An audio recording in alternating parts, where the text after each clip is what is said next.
A paz de nosso Senhor Jesus Cristo aos prezados irmãos e ouvintes da palavra de Deus. Hoje estamos dando continuidade aos nossos estudos da Escola Bíblica Dominical, referente ao domingo 30 de novembro de 2025. Neste último trimestre do ano, estamos estudando sobre o tema corpo, alma e espírito. Na lição de hoje, lição de número 9, nós vamos ver sobre a vontade, o que move o ser humano.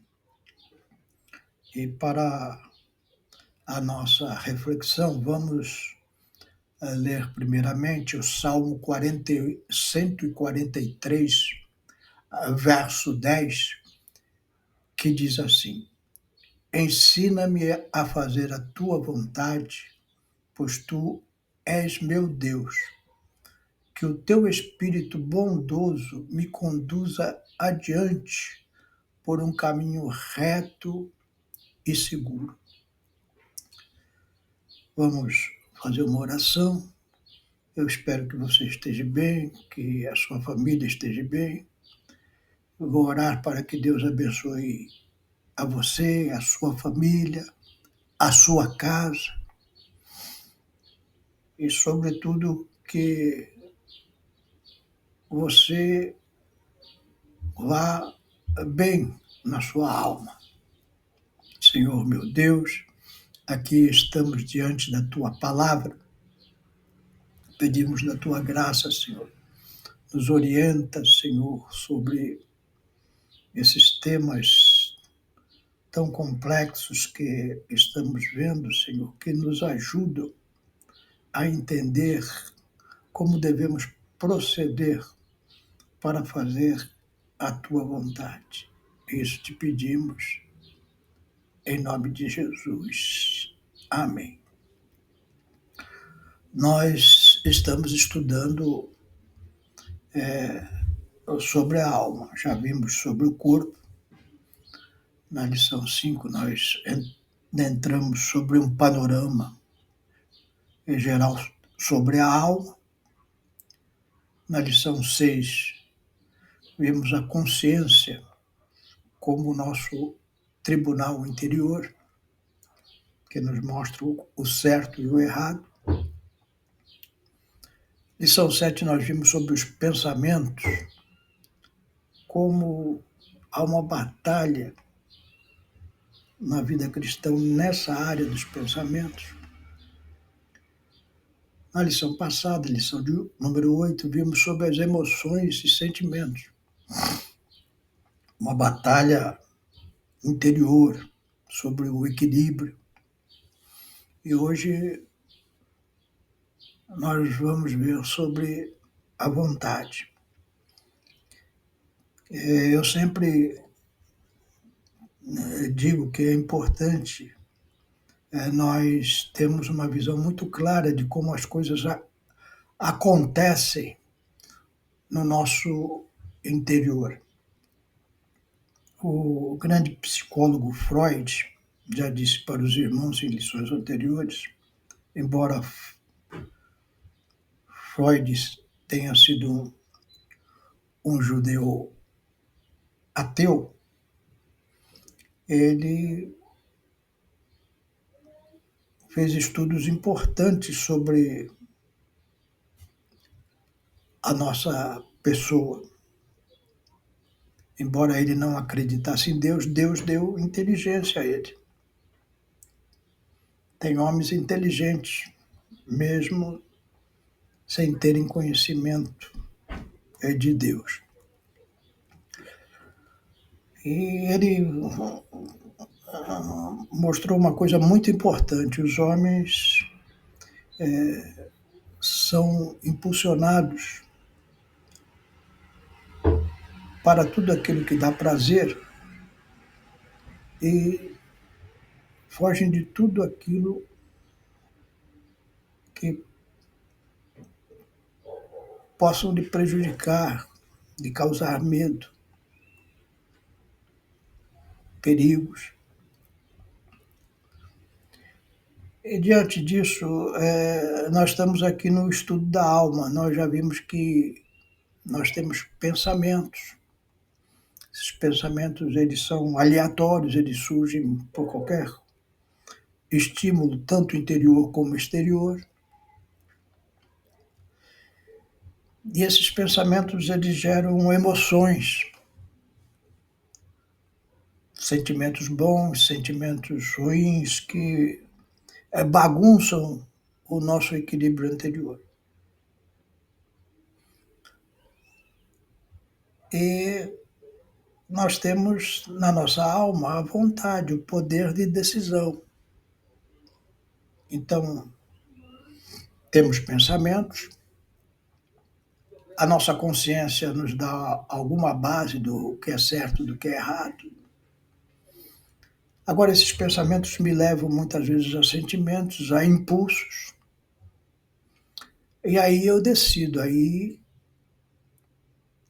tem o momento de eu tomar uma posição em relação àqueles pensamentos, emoções e julgamento interior. Um exemplo muito claro disso é Adão e Eva. Eva foi conversar com Satanás, a serpente,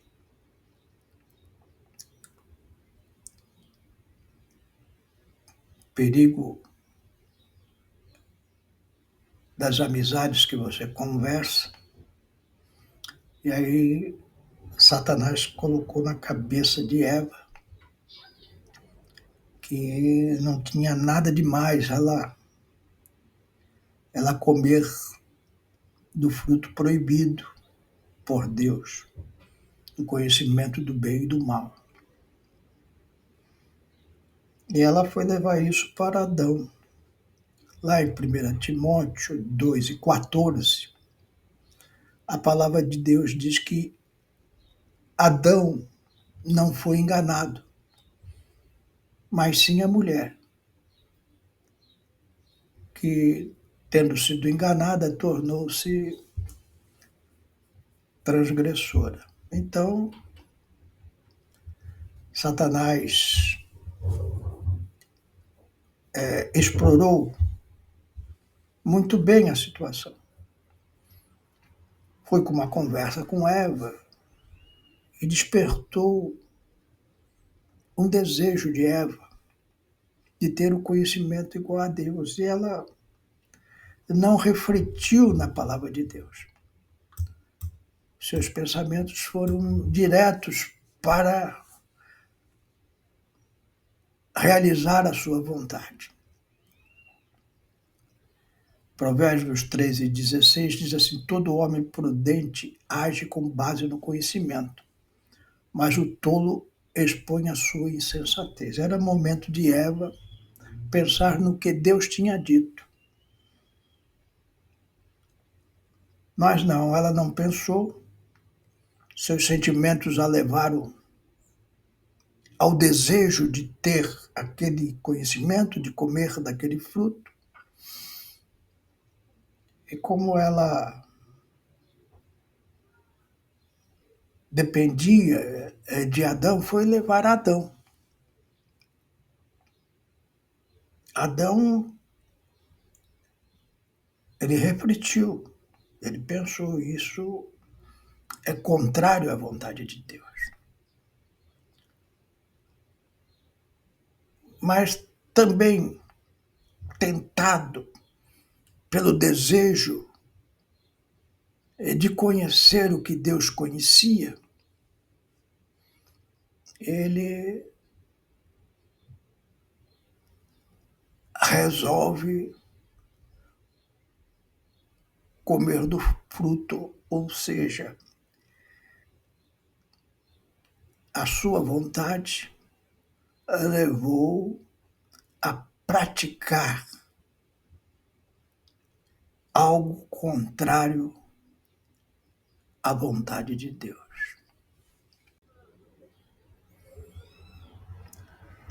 Ali ficou muito claro o exemplo. E é importante saber aquilo que determina a sua vontade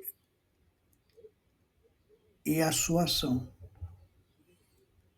Geralmente é algo que domina a sua vida. Vou dar um exemplo simples.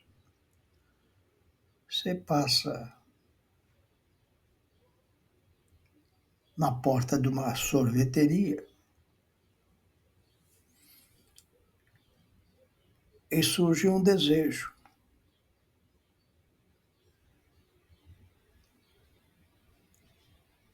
Ou você conversa com alguém que fala sobre sorvete. Eva conversou com Satanás e falaram do fruto. Adão conversou com Eva e falaram do fruto. Você fala com alguém sobre sorvete ou vê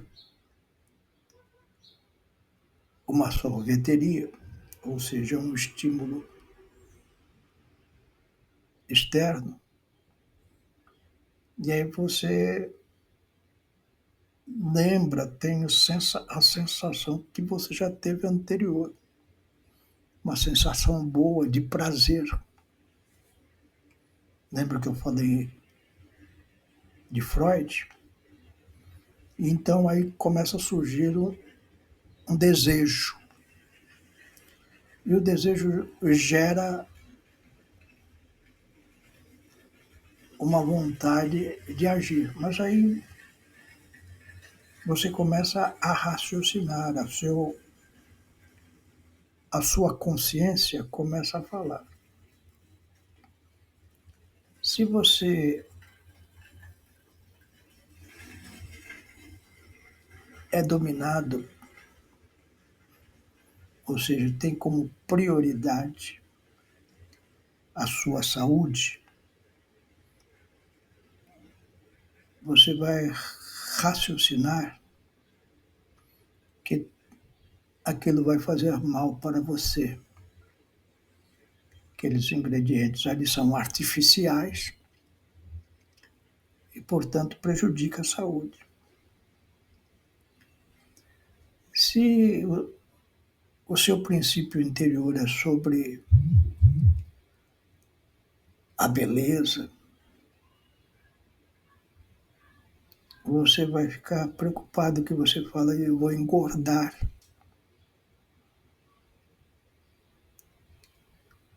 Se o princípio que domina você é, por exemplo, o dinheiro, você pode pensar assim, olha, essa sorveteria aí é muito cara. E aí você rejeita. Ou você é dominado pelo prazer e nem pensa e vai em frente. É um exemplo simples, mas é assim que funciona a mente em todas as circunstâncias da vida. Se o seu pensamento é dominado por Jesus, pela palavra de Deus, eu tenho uma série lá no Instagram sobre isso. A vida como centro em Jesus. Você pode me acompanhar lá no Instagram, está aí embaixo no YouTube, as minhas redes sociais.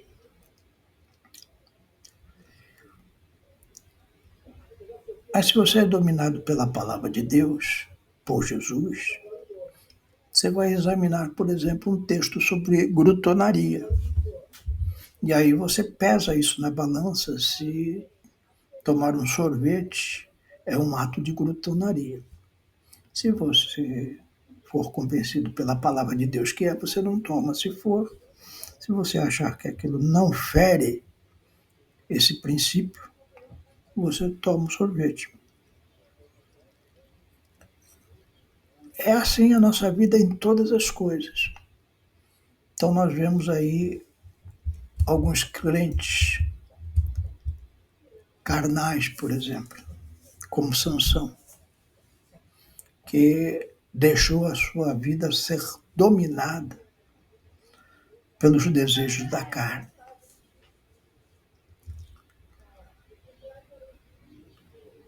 Davi é um exemplo diferente. Ele não deixou a sua vida ser dominada pelos desejos da carne, ele era um homem espiritual. Mas no momento de fraqueza, ele cedeu à carne. É assim que as coisas vão funcionando no nosso interior. E há exemplos mais sutis que levam a você praticar a sua vontade fora da direção de Deus,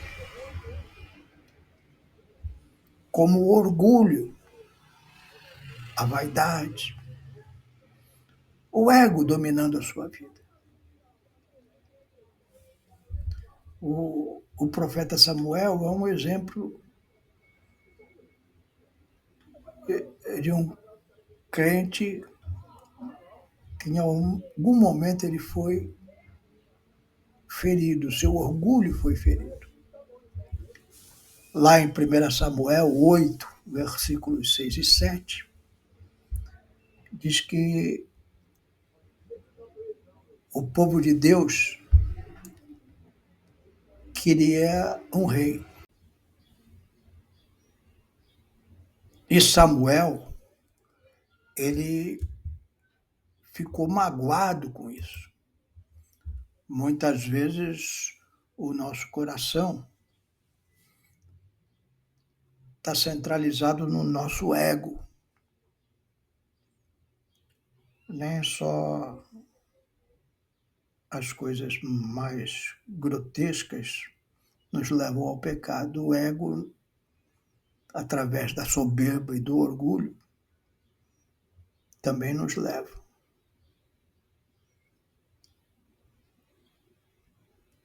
E Samuel, magoado, vai orar a Deus. Ele se sente rejeitado. O povo falou mal dos filhos dele, falou que ele já estava velho. Samuel era um profeta e era juiz em Israel. A posição de juiz era uma posição de suprema autoridade.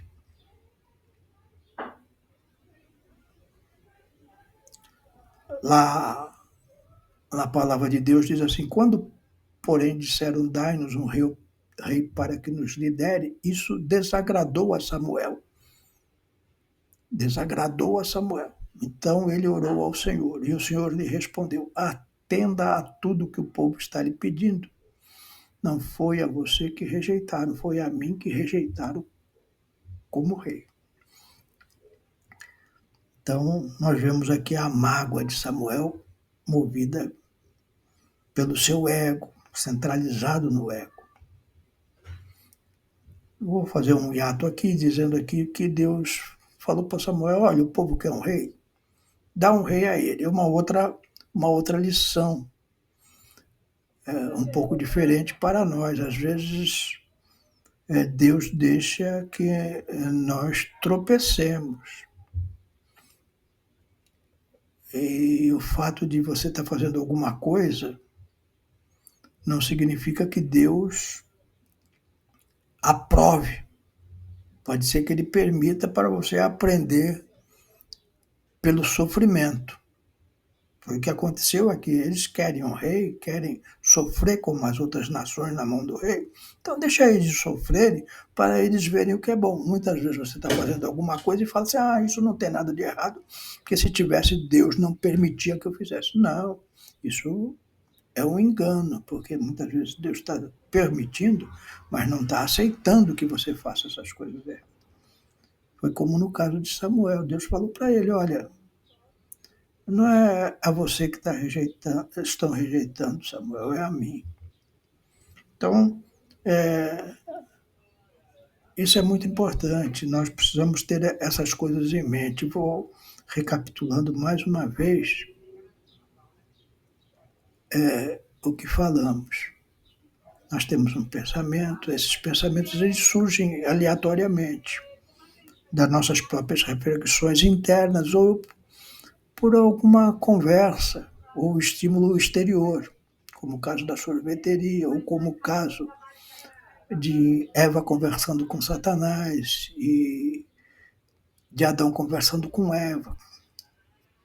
Conversas frívolas nos levam a desejos. Esses desejos movidos pela nossa vontade de prazer, como falei a princípio. E aí, entrando na nossa vontade, nós podemos tomar decisões erradas. Esses sentimentos que surgem nos pensamentos não precisam ser necessariamente de prazerosos, podem ser negativos, como o caso que vimos aqui de Samuel. Vêm pensamentos negativos, o povo está me rejeitando. Ele é movido pelo ego, pela soberba, pela sua posição.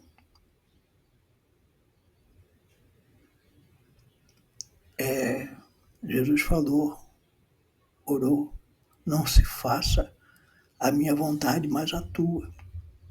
Nós lemos a princípio aqui o texto no Salmo 143:10. Ensina-me a fazer a tua vontade, pois tu és o meu Deus. Aí Samuel foi buscar Deus em oração. Nós temos dois caminhos bons. Tenho pensamentos aleatórios que me geram sentimentos, me geram vontades, que vai gerar uma atitude, uma tomada de posição. Antes desta tomada de posição, quando a vontade vem ao meu coração, eu vou consultar a Deus. Ou através de oração, como fez Samuel, ou, que é mais comum, eu buscar a resposta na palavra de Deus. Então, muitas coisas, como o que Davi fez, Saul fez, desejos que lhes vieram à carne, poderiam ser evitados apenas consultando a palavra de Deus. Coisas mais interiores, como o caso de Samuel, ele precisou buscar a Deus através da oração. E Deus falou com ele. Para nós concluirmos, eu gostaria de ler lá em Tiago 1:14. Uma orientação muito forte. Cada um, porém, é tentado pela própria cobiça, sendo por esta arrastado e seduzido. Então nós somos tentados por aquilo que domina o nosso coração. Por isso que temos que ser centrados em Jesus. Porque só centrados em Jesus nós vamos buscar a resposta certa através da oração e da palavra. Que Deus te abençoe, que você possa ter consciência disso, que esses nossos estudos possam estar trazendo ao seu coração uma consciência boa acerca de como nós funcionamos interiormente e como nós podemos fazer a vontade de Deus. Que Deus te abençoe.